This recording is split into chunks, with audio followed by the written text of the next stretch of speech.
Thank you for tuning in to Divine Times.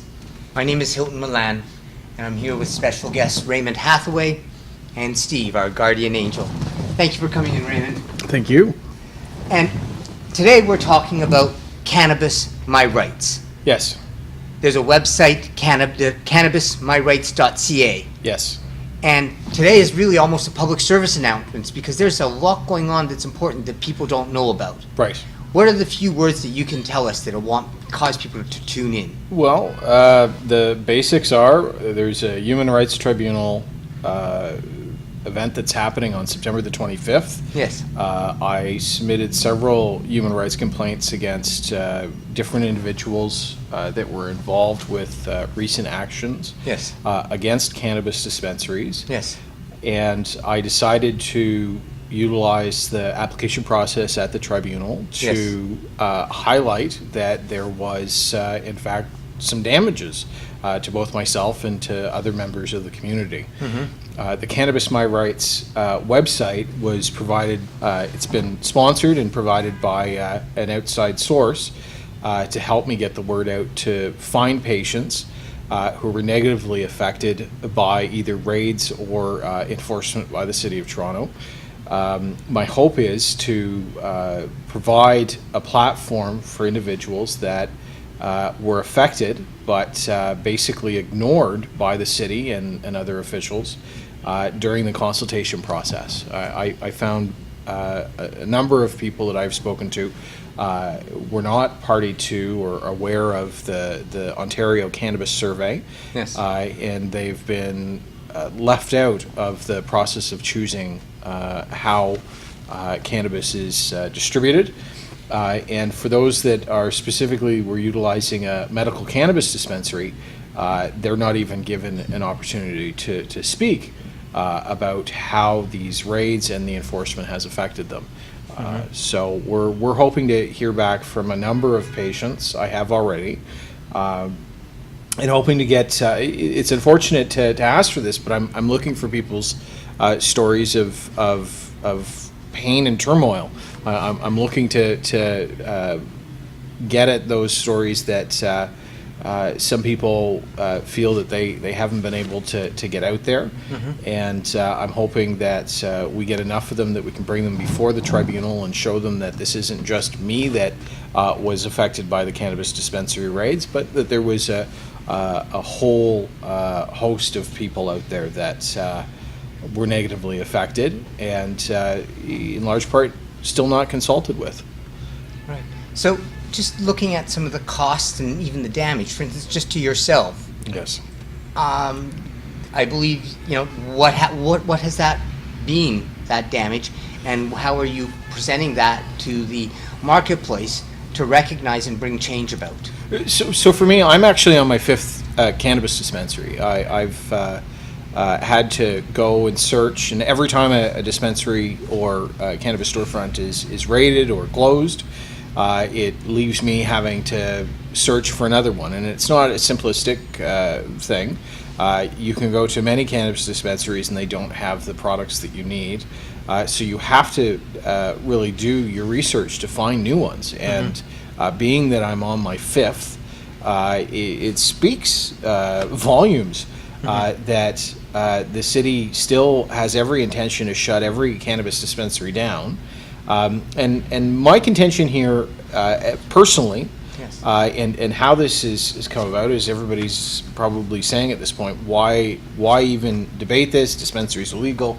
Health Canada provides access. Well, the truth is that, in my opinion, Health Canada does not provide reasonable access to cannabis in the formats that are required by patients even to today. And these are medical patients that have a script, Correct. For pain management or some type of improvement, health improvement with cannabis as a medicine and a Canadian constitutional right to medicine.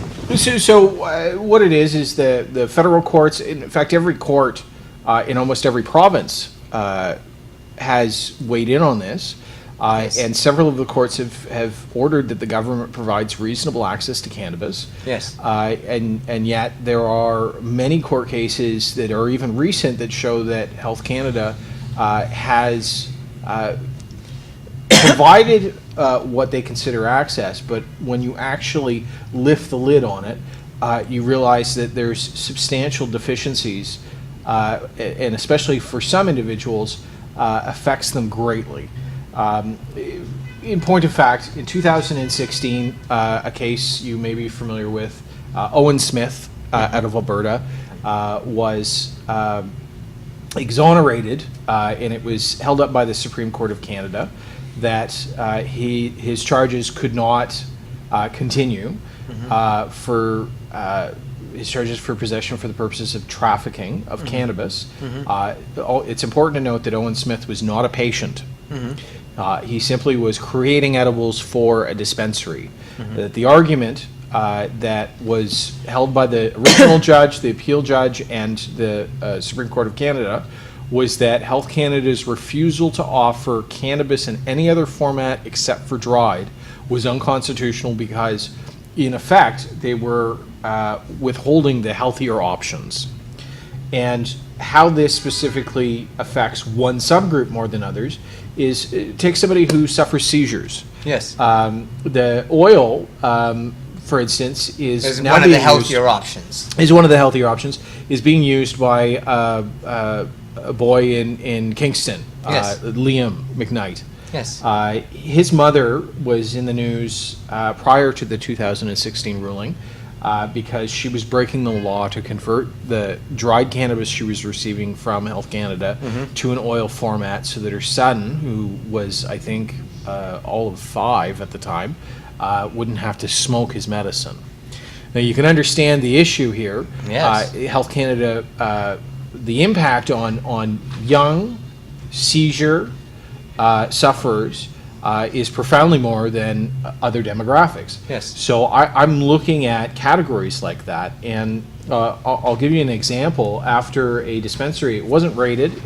They tried to rate it, but it eventually shut down because of the actions of the City of Toronto. One of the users of that dispensary started having his seizures coming back and committed suicide. And How young was that person? He was in his 30s, and he leaves behind a son and a wife. But had that dispensary still been in operation, his seizures would have been kept at bay as they were under the medication that he was taking from Yes. them. But because the seizures had come back, he felt that life obviously wasn't worth living, and. This is this Human Rights Tribunal is going to give an opportunity to both the son, the survivors, and the wife to express how they felt this process went for them. And it really is sad that there are victims out there like this that would otherwise really be unknown. So I'm looking for stories like that. I believe that the tribunal will have a better understanding of the plight that we've gone through to hear more stories like that. Yes. So that it is not just the one-sided government. We're doing this for public safety. We're doing this because stuff is contaminated. We're doing this because we don't know what the dosing is. I've listened to so much of what the government and officials have been saying, and they're following that script.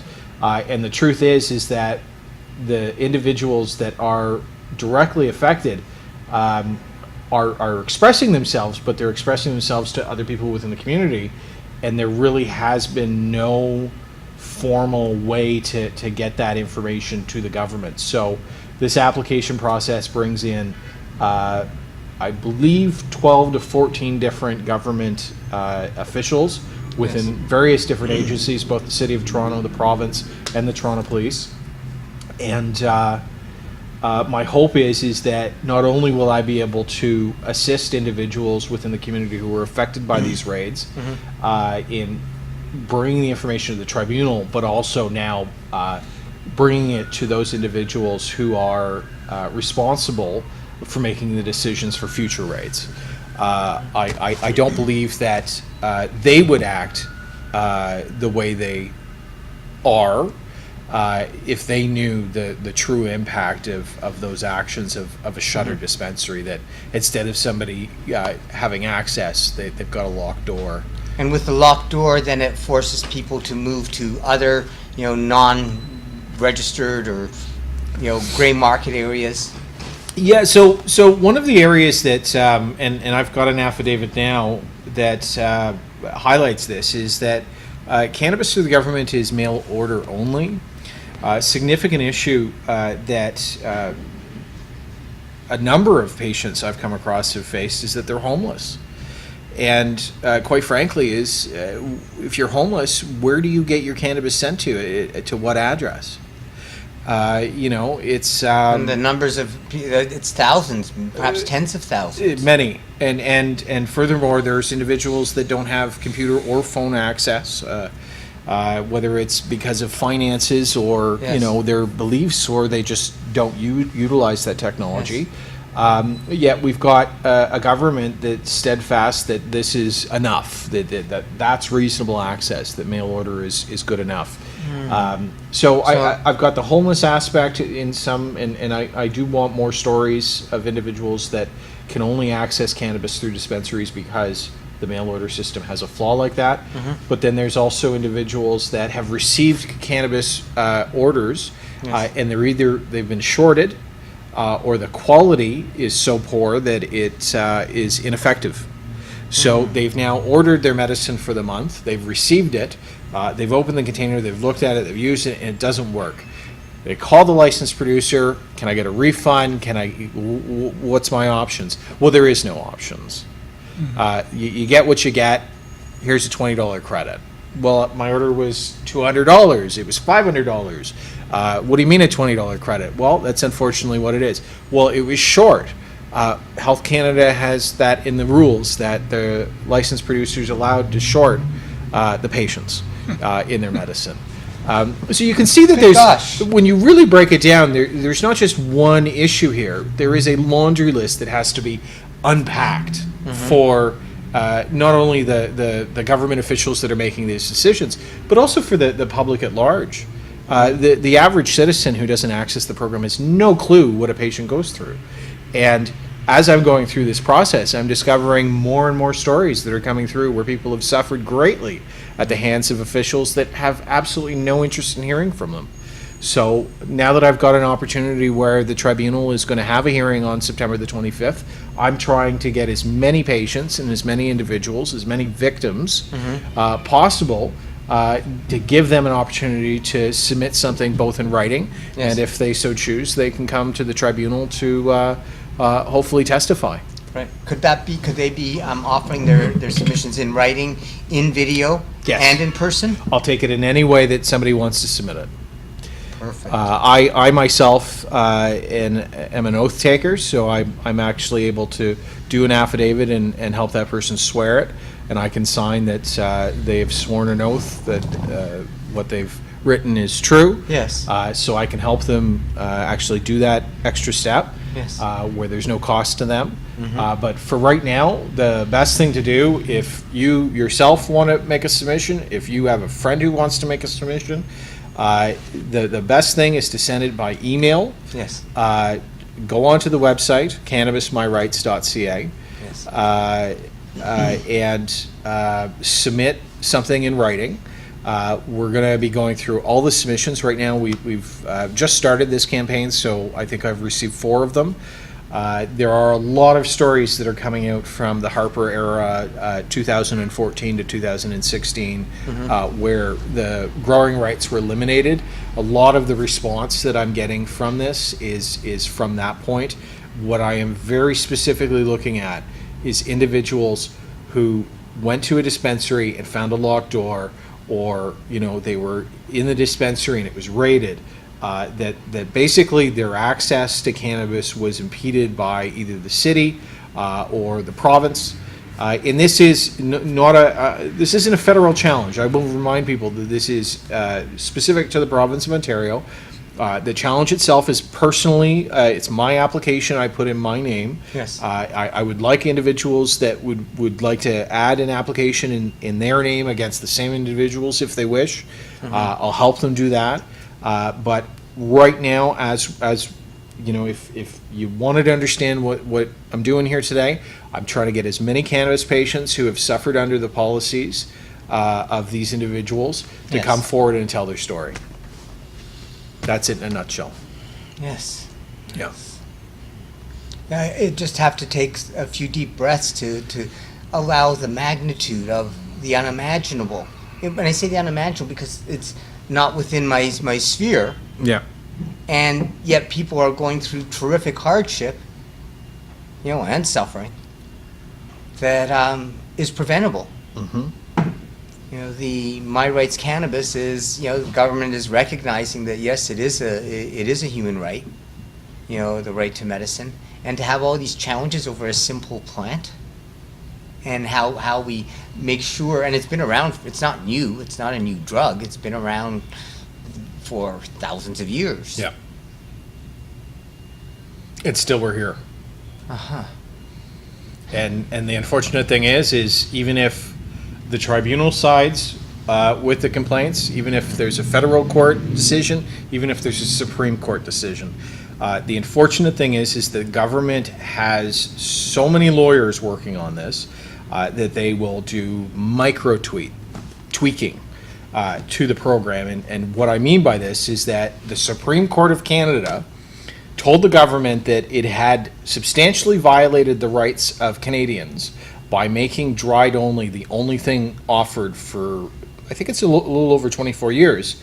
And the government's response through their lawyers was that they would stop offering just dried only, that they decided that we'll be generous and offer you an oil at 3% potency and sell it to you for $80 a bottle. Now, if you had to walk into a liquor store today and the only thing on the shelf was 3% alcohol and the bottle was $80, would you feel a little upset at that?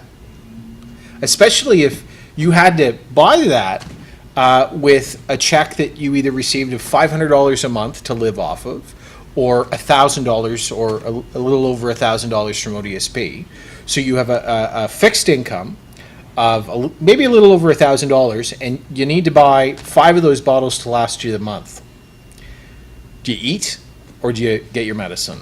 And that's the choice that a lot of people are making. And the unfortunate thing is that even at that potency, they're having to choke down copious amounts of oil. In fact, Ms. McKnight was on Twitter recently talking about how Liam was having to choke down copious amounts of oil with CBD, even though there was no real limitation set with Health Canada on the percentage of CBD product, and yet the licensed producers put it at 3% and sold it at that price. It's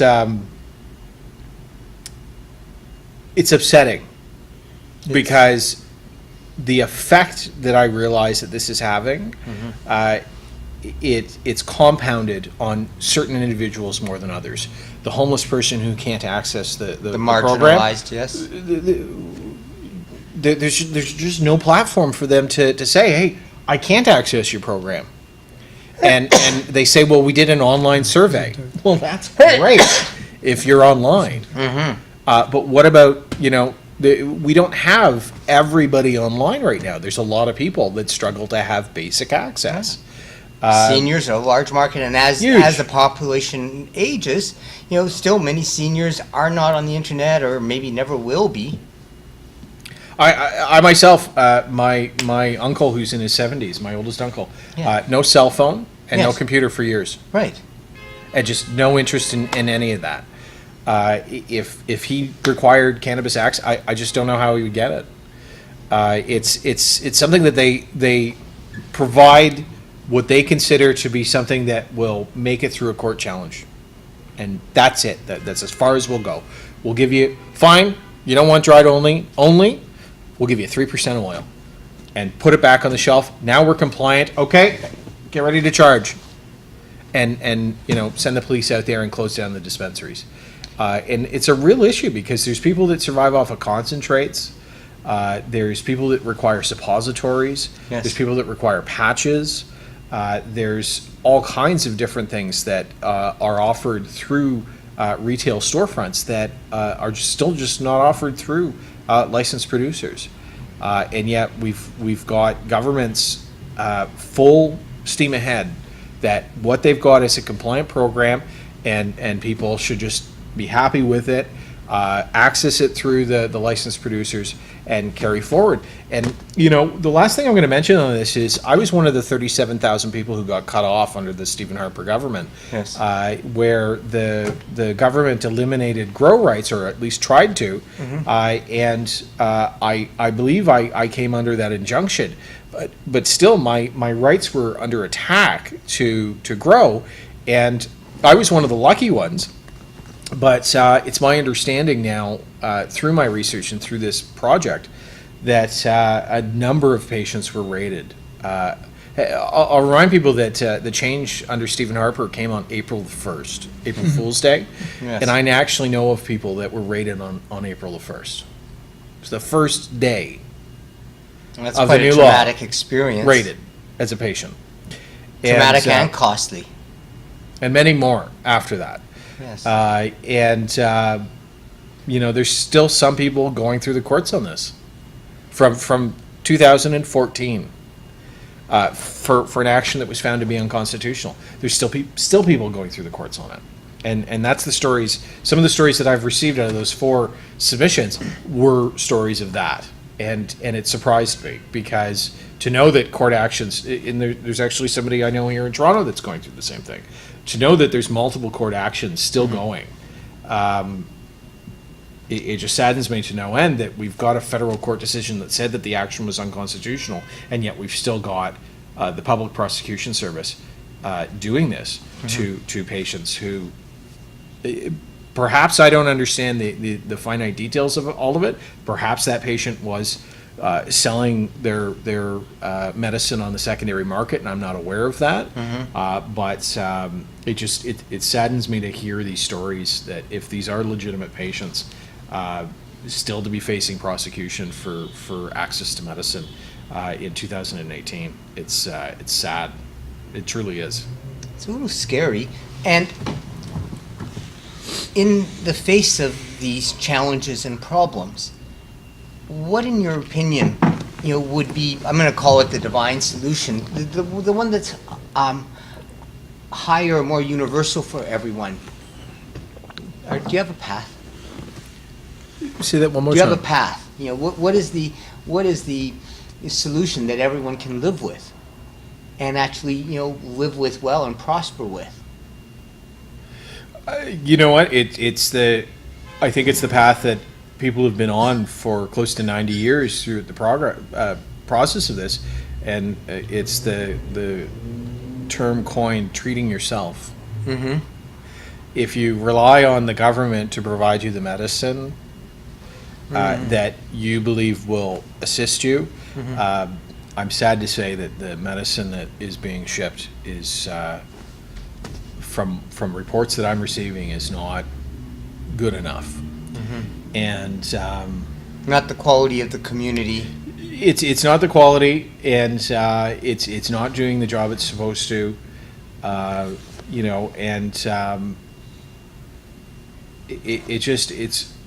see an industry that's now dominated by corporations that are intent on making profits for shareholders, and I see an organization that has spent its entire time regulating cannabis, still acting with interference, not access. That by making it so complicated, it basically gets to get away with a lot of stuff, because the regulation itself is so large it would fill this room. So, to just simply access cannabis and to understand your access rights, you basically have to become fairly studied in this topic. You can't just go out and order it. You have to go through a physician who has to fax this thing over to a licensed producer, who then has to go through it and then fax it back and verify it. Well, you're still in pain. You're waiting this whole time. I've got another story where a woman tried to be able to grow it herself because she couldn't afford the stuff through a licensed producer. Right. Well, that in itself took months and months and months of waiting. And people are suffering, and the government just doesn't seem to get that it is not working. The program is not working, and they firmly want us to believe that it is and that everything is fine. The last thing I'm going to say on this issue is right now, the last time I looked, there was 27 approved pesticides to be sprayed on cannabis. Pesticides and chemicals, I have to correct that. Yes. There's 27 different approved sprays that can be put on the cannabis plant. And I will say this, the court has ordered multiple levels, multiple provinces, almost every level, in fact every level, has ordered that we have reasonable access to cannabis, not cannabis plus. And yet, in many cases, that's what we're getting. That's what cancer patients are receiving. That's what seizure patients are receiving. That's what... I don't know any family that's not affected by this. If you look at the list of things of the condition list, from cancer to seizures to MS to Alzheimer's, arthritis, the pain and suffering that's been created by these processes and by these delays and by the governments, this one, the last one, and the one prior, I don't know of a single family that is not affected by this. And what is striking is how so few of those stories are being told. We have tons of talk time for the officials, elected officials, and bureaucrats and employees of government agencies to stand in front of the microphone and speak. But I see very few patients given the same flexibility and airtime that those officials are given to say that the program is working, the laws are enforceable, and that we're doing this for public safety. And yet, we've got, I know of one who's already passed away, and that, again, would not have happened had the enforcement taken place against that particular storefront. So, I don't believe them. And these are the heroes, that have stood for something, have lost, but they're for us to honor them properly. We have to really focus on a better solution. Yes. And freedom. And Stephen, do you have some thoughts? Yeah, there is an injustice here. And he's speaking to you. If you have something to say that will help him, please help him. He's got something to say. So you will say it, and people will get back to you. Because bureaucracies are not for people. They are for standards, and they're for efficiency. You bring the human quality to this. And that's for citizens. Yeah, and it's like Citizen. they have to be approached. They have to be approached with what you have to say so that things will change. And you're going to be attacked for this. But it's okay, because what you're doing is part of divine times, and it's part of your own goodness going out into the world to right a wrong. So just be in touch with him. If you have a story, tell it to him. He will hear you. And he will pass it on in such a way that he can bring about change. And change must be brought about. Yeah, just in regards to what you're saying there, my hope is that I receive a series of emails. We've also got a phone line set up for this, which should be on the website now. But the majority that I want to see, hopefully, are going to come in email format so that I can read through it, select those individuals that are going to do affidavits and submit it. I want to give people the voice that has been denied. So we've gone out and we've done flyers. essentially saying cannabis patients wanted. If you've felt left out of this consultation process, we want to hear from you. If you found yourself locked out of your cannabis dispensary access, we want to hear from you. And that's the message I want to send today is I believe that we are significantly underrepresented, that the government has the loudest voice here because they have the largest access to the media. And I, for one, want to see that cannabis patients who want to speak have an opportunity to do so. And are treated fairly and, honestly. Yeah. That their pain and suffering comes to light to both the tribunal and as this develops, hopefully the government officials who are party to these applications and perhaps as time goes on to the larger public out there so that they can better understand what it's been like. Because truly, people, unless you try and access through this program, you do not understand it. You cannot say as a non-cannabis user that the access program is fair and that it is everything that it should be because we're ignorant of the nuance and the details and requirements. Speak to a cannabis lawyer about this, or a cannabis paralegal about this, because they'll fill you in. But we've heard our fair share of stories of people who can't access. So I will say this. There are now close to 300,000 people using the medical access program through Health Canada. Yes. Most of those individuals, as I understand it, are having problems. A lot of those individuals will order once or twice and then not order again, and they'll go back to a dispensary or another format.